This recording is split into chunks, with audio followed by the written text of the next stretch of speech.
Vous avez sans doute suivi, comme la plupart des Africains, des panafricains, ce document sonore qui met en cause le président ivoirien avec l'ancien premier ministre malien. Et dans ce document, où il parle de beaucoup de choses, mais entre autres, il parle également de ce que la Russie ne peut pas être une voie de recours pour le Mali parce que la Russie premièrement, n'a pas les moyens du Canada ou de la Corée, dixit le président Alassane Ouattara, mais surtout que le Mali ne peut pas aider financièrement, la Russie ne peut pas aider financièrement le Mali, et surtout sur le plan militaire, la Russie ne peut donner au Mali que des vieux matériels militaires. Est-ce que vous êtes d'accord avec cette vision? Bonsoir, Monsieur Mbungu. Bonsoir à tout le plateau et en particulier au président Bandakani, à Luc Michel. Je voudrais d'entrée apporter deux clarifications. La première, c'est de m'en tenir aux insultes qui viennent, n'est-ce pas, de la bouche de quelqu'un qui se prétend être chef d'État. On ne peut pas avoir ce langage aussi léger, aussi vulgaire, aussi irresponsable que celui que nous avons entendu sur cet audio. Le deuxième paramètre, c'est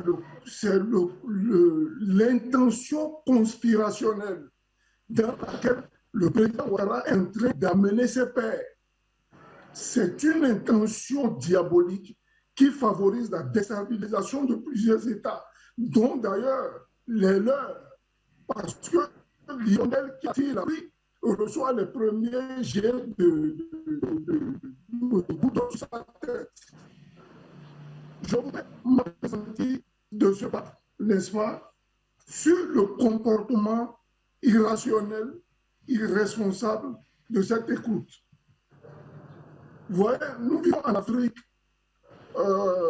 dans un milieu où l'information peut être formée, déformée, malmenée à bon escient.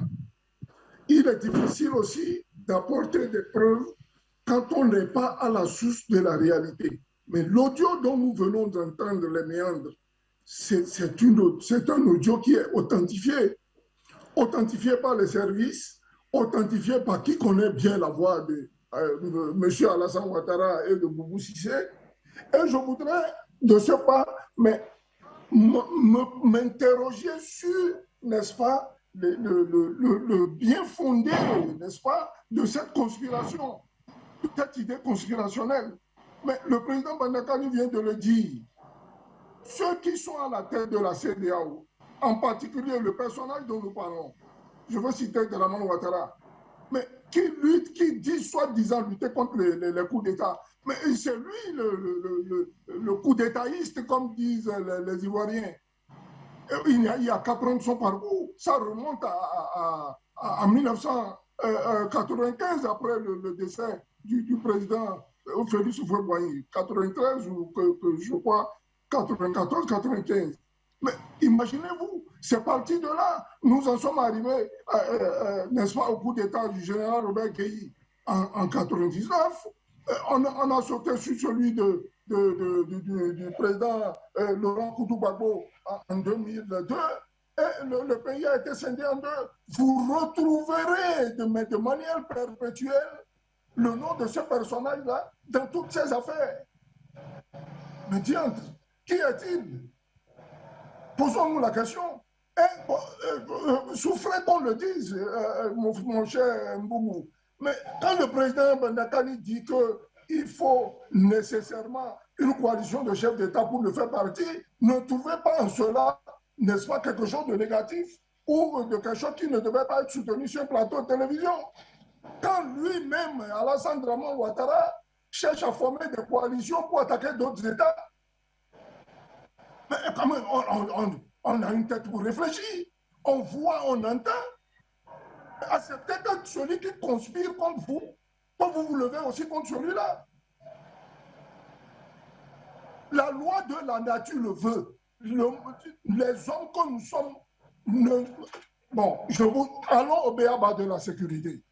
puisque là, il s'agit de questions de protection et de sécurité. Mais un monsieur qui franchit votre portail, il rentre chez vous, il vous attaque, vous faites quoi? Vous croisez les bras, alléluia, amen. C'est ça la démocratie ou bien le bon sens? Quelqu'un qui fait ça chez moi, je le foudroie, je me donne les moyens d'aller même l'attaquer chez lui.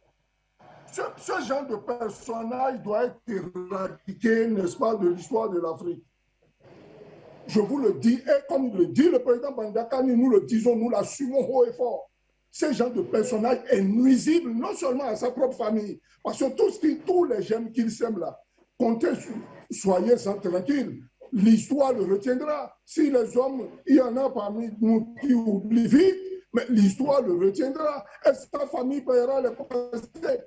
Il faudrait ça mieux au niveau de l'État ivoirien. Vous pensez que tous les Ivoiriens sont d'accord avec Alassane Ouattara? Au niveau des armées même qui dit avoir ethnicisé, puisque nous en savons quelque chose, j'ai été le corps du général Robert Guéhi. J'ai été à sa sécurité personnelle. Je sais de quoi je vous parle. Mais cette armée-là, elle n'est pas aussi ethnicisée qu'on le pense. Vous êtes d'accord avec lui? Ce personnage est un personnage fantomatique. Et je pense que tous les responsables, tous ceux qui ont droit de citer, tous ceux qui ont droit de devoir, tous ceux qui ont droit de république doivent se lever contre ce personnage-là. Tant est-il que si lui, avec un certain nombre de ses compères ou des vendus comme Boubou Cissé se lèvent pour attaquer le Mali, il est temps que d'autres aussi se lèvent pour l'attaquer aussi. Nous assumons ce que nous disons. Quand vous vous faites frapper, vous ne croisez pas les bras, vous vous levez, vous vous défendez. Et j'appelle le peuple malien à une attention très particulière. N'est-ce pas? J'étais un œil de l'autre côté là-bas au Niger. Tout n'est pas bon à révéler sur un plateau de télévision. Ayez l'œil sur ce qui se passe au Niger et qui vient en direction du Niger, qui va bientôt venir attaquer le Mali. Ouvrez l'œil. Ouvrez l'œil et soyez des soldats à partir du moment où les institutions reconnues, le pouvoir malien, moi je n'appelle pas ça régime, ni junte, ni putsch, le pouvoir malien est un pouvoir reconnu parce que la Constitution, n'est-ce pas, qui a été validée par la Cour suprême, a placé le colonel Assimi Goïta comme étant président du Mali, chef suprême des armées. À ce titre, il doit être respecté à tout point de vue, à tout égard. Refuser de le faire, c'est conspirer contre lui.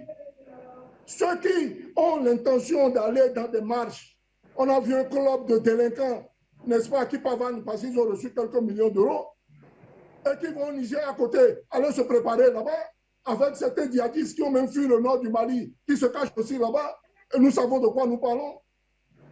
Mais faites très attention, monsieur Alassane Ouattara, vous risquez de brûler la Côte d'Ivoire. Vous risquez de brûler la Côte d'Ivoire. Votre comportement, vos propos, et je vais vous citer. Permettez-moi en 2 minutes de vous citer. Après tout ce qu'a dit Luc Michel tout à l'heure, n'est-ce pas? La conversation avec Boubou Cissé, un scandale. Celui avec le chef d'état-major de l'armée française qui, soi-disant, veut reconstituer la force Takuba, qui est en pleine perdition parce que la Suède, la Norvège, l'Allemagne, tous ils sont partis, ils refusent de venir. Donc pour moi, Takuba, ça n'existe plus, n'en parlons plus. L'assassinat du président Thomas Sankara, n'est-ce pas? L'affaire Diawara, le pauvre monsieur qui a investi, à qui on contraigne partout, hein, les présidents, comment on appelle, le gouvernement 20 ans, condamnation 20 ans. Hein? Vous allez plus loin. Les filtrations manquées du président Kaboré, je vous en ai parlé sur ce plateau. N'est-ce pas? La monnaie du CFA qui est passée à l'écho, un écho tordu, pas ce que nous voulons. Voilà des cas, et puis le trafic de drogue, comme l'a dit Luc Michel, la DEA n'en parle plus. Mais nous sommes en guerre. Est-ce que vous refusez de comprendre que nous sommes en guerre? Nous sommes en guerre contre des nébuleuses, n'est-ce pas, pour lesquelles un coup d'État est bon et l'autre n'est pas bon. soyez-en sereins. Si telle est leur manière d'agir, mais ne venez pas vous plaindre que demain il y en a d'autres coups d'État. Je vais chuter en vous disant ceci. La CEDEAO, elle n'existe plus pour nous. La CEDEAO, elle est terminée. Et je demande à tous les panafricains, n'est-ce pas, de tous bords, tous ceux qui ont des mouvements, des associations, tout ce qui peut refléter le panafricanisme au sens pur du terme, de se lever et de créer ce qu'on appelle la solidarité, n'est-ce pas, panafricaine. La galaxie panafricaine doit naître. Et celle-là, elle sera celle de la vraie CEDEAO des peuples. Et je veux partir, n'est-ce pas, du combat au niveau des frontières. Toutes les frontières qui sont fermées là, du fait de des politiques, peuple sous-régional, marcher sur ces frontières, ouvrez-les. Parce que ce ne sont pas les dirigeants là qui ont faim, c'est vous qui avez faim. Quand on ferme les frontières du Mali, vous n'affamez pas Assimi Goïta, le colonel Assimi Goïta, avec tout le respect que lui doit. Vous n'affamez pas le premier ministre Jovenel Maïga. Vous n'affamez pas le ministre de la Défense, n'est-ce pas, le monsieur Camara et celui de l'Intérieur, d'ailleurs, qui ont été énormément cités dans cet audio. C'est vous qui êtes affamés. Alors, de peur qu'on ne vous affame, prenez vos responsabilités. Marchez sur ces frontières-là et ouvrez-les. On verra si le nombre que vous êtes, n'est-ce pas, pourra faire face, n'est-ce pas, à ces délinquants-là qui s'opposent. Vous voyez les conséquences de cet embargo. Les Sénégalais se plaignent. Il y a l'arachide qui est l'une des ressources les plus importantes du Sénégal qui est en train de pourrir. Vous avez du côté de la Côte d'Ivoire, le manioc, il est en train de pourrir. Il y a beaucoup de... Mais aujourd'hui, à cause du Mali, le Sénégal n'a plus de viande. Mais qui souffre? Ce n'est pas Macky Sall. Ce n'est pas Alassane Ouattara. Ce sont les peuples qui souffrent. Et nous sommes du côté des peuples. Monsieur Bandakani, respect pour cette brillante démonstration.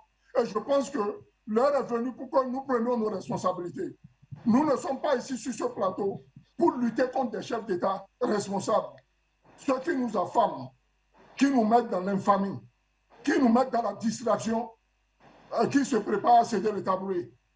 C'est fini le bordel.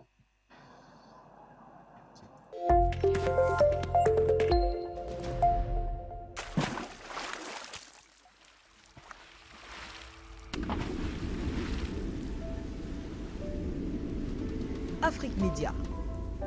Le monde, c'est nous.